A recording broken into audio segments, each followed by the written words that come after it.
Student, मेरा नाम फ़हीम महबूब है। मैं केसीसी मेंबर हूँ और एक मल्टीनेशनल में काम कर रहा हूँ और एक्सेल टेक्स और सैप की टीचिंग भी करता हूँ। आज का जो लेक्चर है उसमें हम सीखेंगे how to make the manual ageing. ये अक्सर स्टूडेंट के क्वेश्चन आते थे कि जो रिसीवेबल की एजिंग है उसको मैनुअल कैसे बनाया जाता है, क्योंकि रिसीवेबल एक मोस्ट फ्रीक्वेंट टॉपिक होता है किसी भी बिज़नेस का कि सेल करने के बाद उसको रिव्यू किया जाता है और उसके बाद उसका टाइमली फॉलो अप है। तो रिव्यू करने के लिए सबसे ज़रूरी जो चीज़ है वो है एजिंग, के कौन सा रिसीवेबल कितने डेज पुराना हो चुका है या ओवरड्यू हो चुका है या करंट आउटस्टैंडिंग में है या इसका टोटल आउटस्टैंडिंग कितना है। तो इसलिए ये मोस्ट फ्रीक्वेंट पार्ट होता है किसी बिज़नेस का रिव्यू करने के लिए। तो जो लोग मैनुअल एजिंग बनाते हैं वो और जो लोग सिस्टम से एजिंग का डाटा एक्सट्रैक्ट करते हैं तो उसके पीछे लॉजिक क्या है या सिस्टम किस तरह उस डाटे को एजिंग कैलकुलेट करता है, तो आज हम इस एग्जांपल के थ्रू वो समझते हैं। तो सबसे पहले यहाँ पे कस्टमर नंबर है, इसको आप कस्टमर नंबर कह लें या कस्टमर कोड कह लें या नेम कह लें, कुछ भी आप लिख सकते हैं। उसके बाद ट्रांजैक्शन डेट यानी किस डेट को सेल हुई, और ये दो कॉलम है, ये लेटर मैं आपको बताता हूँ किस तरह हमने कैलकुलेट किया है मैंने।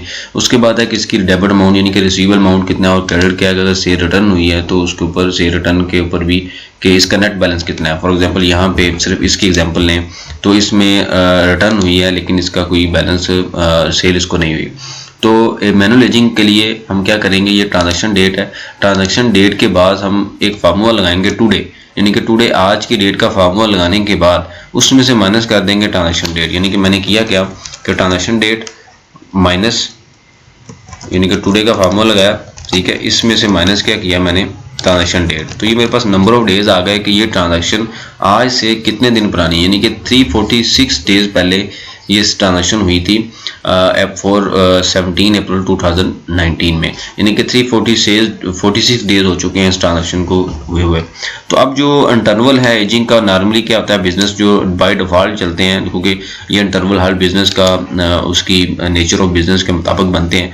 तो जो नॉर्मल इंटरवल है वो क्या है 1 to 90 डेज, कितनी इनवॉइस ओवरड्यू है या कितना आउटस्टैंडिंग है। उसके बाद 91 to 120 डेज, फिर 121 से 180 डेज, फिर 181 से 365 है, और उसके बाद 365 से 730 है, और फिर 370 प्लस डेज है। तो हमने क्या किया कि मैंने ये डेज निकालने के बाद उसके बाद मैंने जो हमारा पहला इंटरवल क्या आ रहा है 1 to 90 डेज, तो मैंने क्या किया यहाँ पे क्लिक किया। अब क्या है कि लेस देन और इक्वल टू 90, यहाँ पे मैंने क्लिक किया और यहाँ पे 1 to 90 डेज मैंने लिख दिया। ये हम क्यों लिख रहे हैं, क्योंकि यहाँ पे हमने सारे फार्मूले लगाए हुए हैं, तो हम एक यूनिक बेसिकली कोड इंट्रोड्यूस कर रहे हैं ताकि उसकी बेस पे हम फार्मूला लगा सकें कि 1 to 90 डेज में कितने रिसीवेबल आ रहे हैं। क्योंकि यहाँ पे आप देखें तो 20 डेज भी आ रहे हैं, उसके अलावा ये 18 भी है और इसके 17 भी है, कोई 63 भी है। तो हमने ये कहा कि 1 से 90 के लिए एक यूनिक कोड बन गया। तो बेसिकली एक्सेल में काम करने के लिए एक लॉजिक होता है कि जो आपके जहन में चीज़ है या जो आपके रिक्वायर्ड रिजल्ट है उसके मुताबिक एक आप कोड बना लें और उसके बाद उसके ऊपर हम फार्मूला लगाएंगे। तो ये करने के बाद मैंने क्या किया, अब ये जो कस्टमर थे ये ऑब्वियसली बात है ये मतलब डबल ट्रांजैक्शन भी हो सकती है, कस्टमर की 3-3 4-4 बार भी ट्रांजैक्शन हो सकती है। तो मैंने क्या किया, मैंने यहाँ पे आके इनको पेस्ट किया। इस पेस्ट करने के बाद मैंने जो डुप्लीकेट से रिमूव कर ली, यानी कि मैंने ये कहा कि हर कस्टमर का नाम या कोड यूनिक हो जाए, तो मैंने ये रिमूव किए। उसके बाद उसने जब डुप्लीकेट रिमूव किए तो अब मेरे पास यहाँ पे सारा जो कस्टमर है वो सारे के सारे कौन से हैं, यूनिक कस्टमर हैं। यहाँ पे हम इसको चेक भी कर सकते हैं, हम यहाँ पे कंडीशनल फॉर्मेटिंग लगाएं तो कोई भी डाटा जो यहाँ पे यूनिक नहीं है, यानी कि सारे के सारा क्या है। अगर फॉर एग्जांपल अब इसमें फार्मूला लग गया, अगर लेट से इसी को मैं कॉपी करके यहाँ पेस्ट करूँ तो ये देखिए उसने हाईलाइट कर दिया कि यूनिक है, इसका मतलब अनहाइलाइटेड है तो ये यूनिक नहीं है। उसके बाद क्या करेंगे, ये अब यूनिक यानी कि यहाँ पे एक महीने में एक कस्टमर की 10 ट्रांजेक्शन भी हो सकती है लेकिन उसकी डेट डिफरेंट हो सकती है। तो हम चूँकि फार्मूला हमने लगाना है नंबर ऑफ डेज के हिसाब से, इसलिए कस्टमर हमारे पास क्या होगा, यूनिक कस्टमर होगा।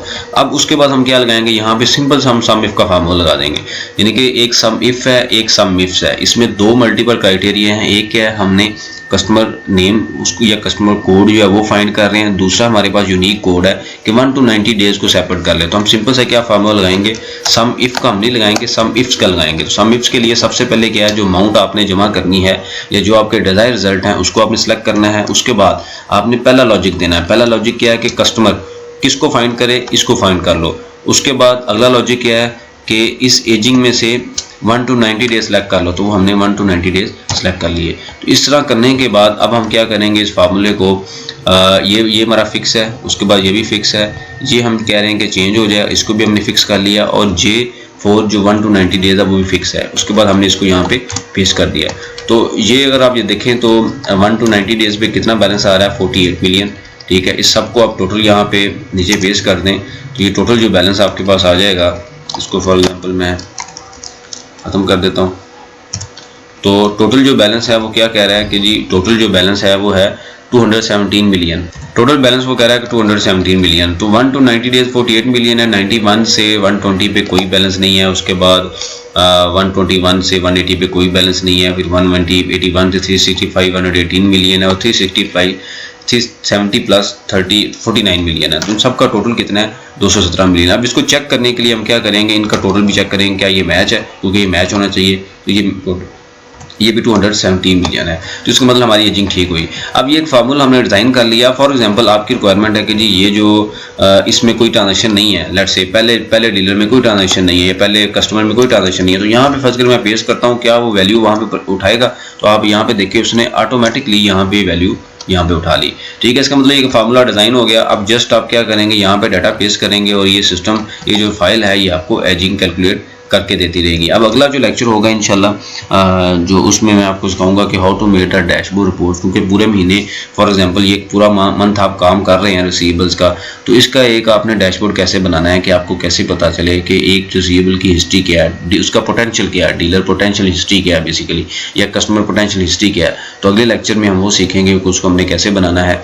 और इस चैनल पे ज़्यादा से ज़्यादा इस चैनल को शेयर करें, लाइक करें, और जो आपके कमेंट्स हों, जो आपके क्वेश्चन हों, कमेंट्स में लाजमी शेयर किया करें। और अगर आपने प्रॉपर क्लासेस लेनी है एक्सेल टैक्स सैप की, तो आप मुझे जो मेरे चैनल के ऊपर पेज अवेलेबल है वहाँ पे मेरी डिटेल अवेलेबल है, वहाँ पे आप कॉल या मैसेज कर सकते हैं।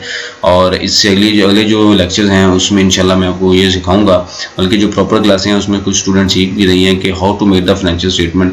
This is very crucial part of the accounts person के फाइनेंशियल स्टेटमेंट को कैसे बनाया जाता है, उसमें क्या क्या चीज़ें कंसिडर की जाती हैं। Thank you very much.